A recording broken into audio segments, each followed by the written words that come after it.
photographs that you haven't put in an album. No, I didn't mention that. Yeah. Oh, yes, she didn't mention that, she says. Yes.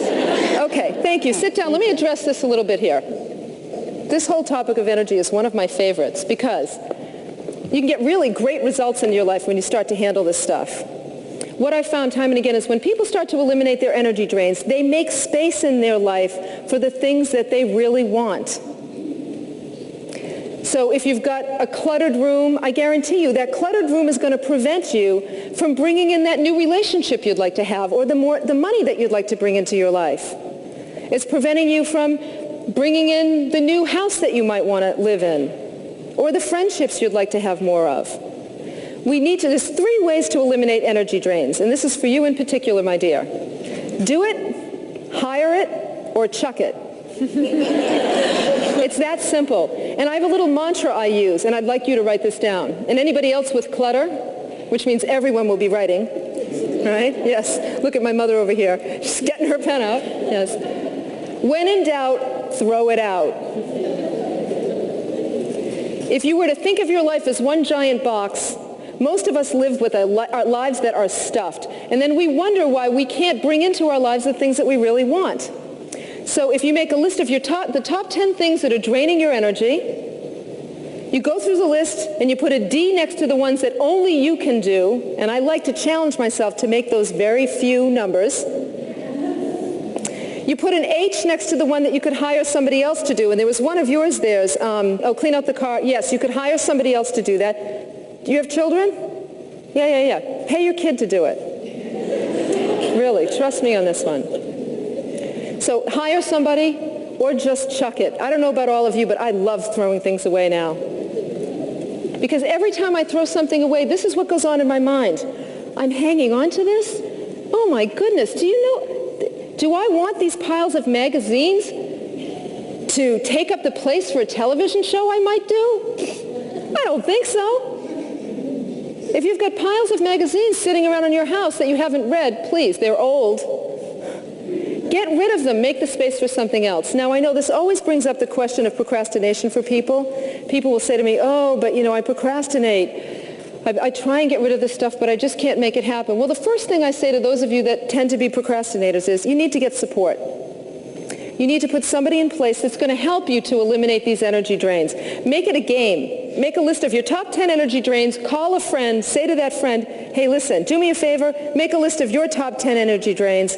And let's make a goal to eliminate them within a 30-day period. And let's decide right now how we're going to celebrate afterwards. And then once you do that, I also want you to pay very careful attention to what starts showing up in your life. I've worked with clients where I've had a lawyer, listen to this, had a lawyer who had piles all over his office floor, have him clean up all the, and he came to me saying, I need to build more business. Can you help me with marketing? I said, yeah, clean up the piles on your floor. He looked at me like I was nuts. I'm used to that by now. And once he got somebody in, got filing cabinets, cleaned up the piles, the new clients started showing up like clockwork. I see it happen over and over again. So people who procrastinate need to have support, somebody that's going to help you. It might be that game. It might be somebody else who says to you, you know what, I'm going to sit right down with you and I'll help you go through the boxes. But it's interesting. Sometimes procrastination can be a gift. It's just made me think of another woman that I worked with. I remember a woman came to me and she said, Cheryl, for 3 years I've been trying to eliminate the boxes that I have all over my apartment, piles of junk, and I can't do it. So of course I said to her, well, have you hired a professional organizer? She said, yes, I did. Well, did it help? Yes, it did. Then I put all the piles back. Okay. Well, have you tried just little steps at a time? Yes, I have. And then they just creep back in again. Okay, I said. I'm thinking, okay, we got a challenging one here, to myself.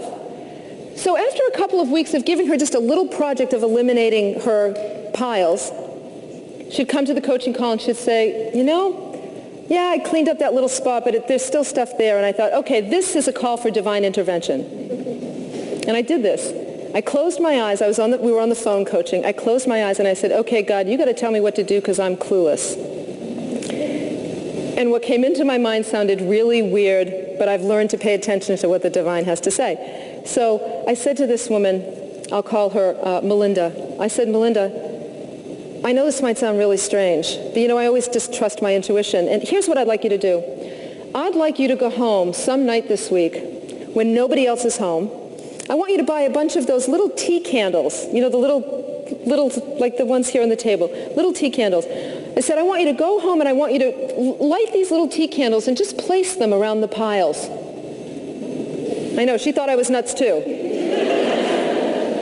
At that point, she said, what are you, crazy? I said, trust me, I know this sounds weird, but just work with me here. So I said, and when you put those little candles all over the place, what I'd like you to do is this. I'd like you to just sit still, get quiet, and I'd like you to look at these boxes and simply ask, what are you trying to tell me? What message do you have for me? Now, she really thought I was crazy, and I think I thought I was crazy too, but I figured, what the heck, and she went home, and sure enough, it was a Tuesday evening. She went ahead and did it. She called me the next week. She said, you're not going to believe what happened. I said, what? She said, I did exactly what you said. Everybody was gone from the house. I lit the tea candles. I put them around the boxes. I sat down. I felt like a complete idiot. And as I sat there, I said, okay, what are you trying to tell me? And nothing happened. So I closed my eyes and I just sort of started breathing a little bit and I said, what message do you have for me? And she said, I started to cry. And the next thing I know, I was sobbing. She said, do you know what I heard? And I said, what? She said, I heard, in these boxes are the notes for a book you long to write. And until you start writing, we're not going anywhere.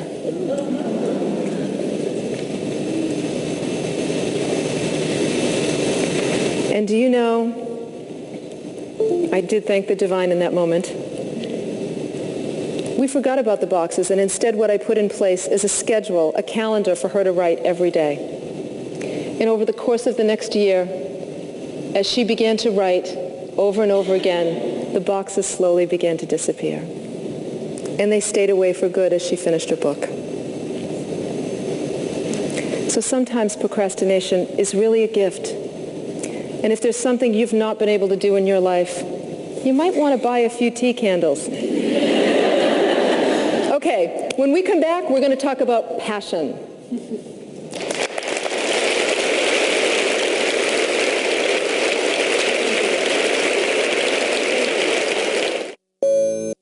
Okay, so passion is next. How to create an abundance of passion. So I need a volunteer for passion. Volunteer? Yes, okay. Here we go. Want to stand up? Okay. Don't worry, it's going to be fine. I can see that look like, oh my God, I can't believe I raised my hand. What's your first name? Marianne. Marianne. Okay, Marianne. So just give me a line about where you feel stuck around creating more passion in your life. Well, I'm not sure what I want to do with my life. I have 4 sons, and the youngest is 16. And I had an ice cream shop for 10 years, and I sold it 3 years ago. And now I don't know what I want to do. Okay. So the youngest one is 16, which means they're moving on. Right. Are you getting nervous about that? I am. Yes, yes. A lot of women in your position are like that. Sure, they start to feel, it can be such an exciting time, but at the same time it's really scary. So any idea of some of the things you love to do? Work with children. Okay. Social work. Okay. I don't have exactly. Yeah, okay. No, exactly. Yeah, it's totally fine. See, here's the thing. First of all, a lot of people will say to me, I'm trying to find my passion, right? We all at some point. I'm trying to connect with what it is I'm meant to do. And it's interesting, you started with, I'm trying to figure out what to do with the rest of my life, right? Because the idea of what am I going to do with the rest of my life feels really overwhelming, don't you think? It does. Yes, of course it does. So the first thing we need to remember is this. Passion is an internal experience, not an external event. So in other words, we need to begin to explore those things that make us feel passionate in some way. Instead of thinking, too often we think our passion lies out there, like, oh, if I had the right job, then I'd feel passion. If I had, the right project or the right business, then I'd feel passion, as if our passion lives out there somewhere. But the great thing is that passion lives within us. Passion is a strong reaction to anything. Passion can sometimes be rage, anger, excitement, enthusiasm, a deep sense of fulfillment. And once we get that, you then realize that the only way to connect with what you feel passionate about is to first connect with how you feel. So the one-liner there that you'll want to write down after is, everyone needs to do less and feel more. We spend so much time doing that we end up living up in our heads, and you will not find your passion up there. It doesn't live there. It lives down in your body. It lives in a connection between your head and your heart. So the first thing I always say to people is, it's important for you to begin to engage in activities that will allow you to connect your head with your heart.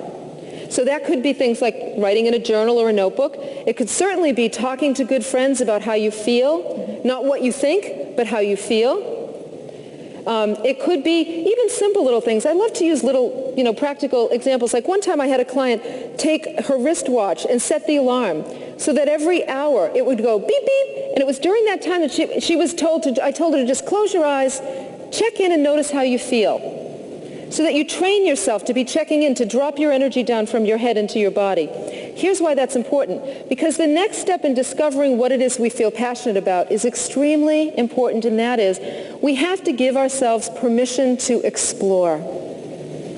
Everybody wants to figure it out right away. Like, don't you feel a lot of stress and pressure to figure out what it is you're going to do? I do. Do you? Mm-hmm. Yeah. Especially as the kids get older, it's going to really ramp up. Right. We never make smart choices when we're under duress. We just don't. Remember this, when you feel stress, you will make a choice from your head about something that is only connected to your heart. So you set yourself up to fail in that way.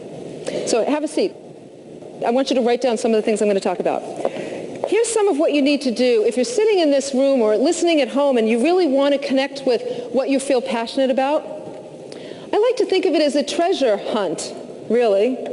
And especially as the kids are getting older, when you become an empty nester, there's two things that happen. There's the normal grief and loss process that you need to go through, because it is a loss.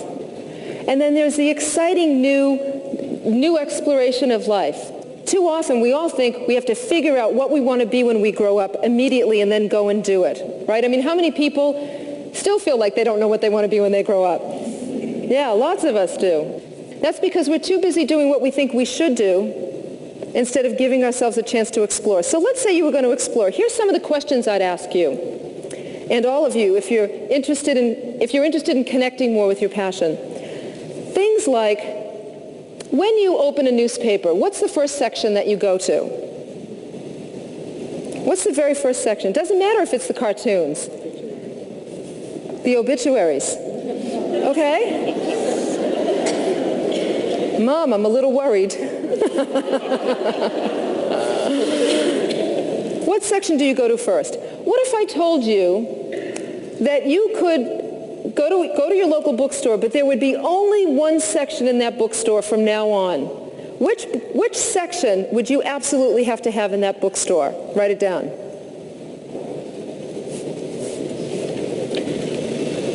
And here's an important one for you, my dear. What kinds of dreams or desires did you have for your children? You know how there are some parents, a lot of parents, will really wish their kids will do certain things? Oh, I wish my son would get into sports, or I wish my daughter would get into interior decorating, or whatever. Sometimes the way to identify the things that we feel passionate about is to look at what we wish our kids would pursue. Now, the same thing happens with relationships. One of the other exercises I used to give clients is I'd say to them, okay, let's look at your past relationships, dating, marriages, friendships, the people that may no longer be in your life. Let's look and see what they did for a living. Because often we will draw into our lives those people who are engaged in the kinds of passionate pursuits that we'd most like to be engaged in. I remember once I had a very, very close girlfriend of mine who was always dating artists. And she was a great artist, but she didn't believe it. It's one of those things where those things that come naturally to us that we really love doing, we completely discount, right? It's not a value, or certainly we go to the place of, well, I'd never make any money doing that. Great, okay, just throw your passion right out the window because you've decided you won't make any money. But I remember finally one day I said to her, I said, look, you keep dating artists. There might be a clue here. It might be time for you to pick up the brush and start on your own.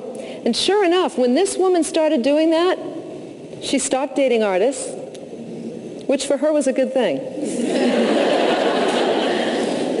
And she started painting again, and her life began to bloom.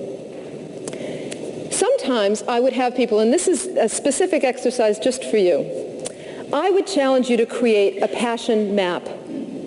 Now what that means is you gather a bunch of catalogs and magazines, save them all.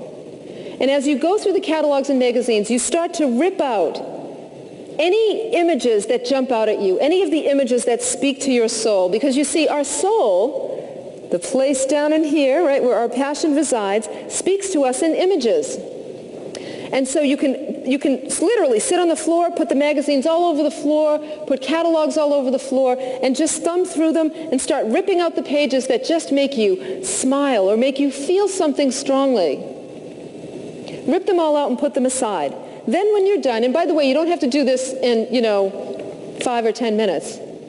You can do this over a series of days if you'd like. Take long. It's a good idea to just kind of, see how you feel over a period of time. Once you have it done, you can spread them out all over the floor, the pictures, the pages that you've ripped out, and then start to sit down in the middle of them like a kid. Sit down in the middle with scissors and start cutting them out, and then get yourself a big piece of poster board and just take those images and glue them on the board all over the place. Make a collage. Remember what it was like to make a collage? The fun days with the big thick crayons and the little nubby scissors. I loved that. Make yourself a collage, a passion map. And then I just want you to put that map where you'll see it on a regular basis. It might be at the end of your bed.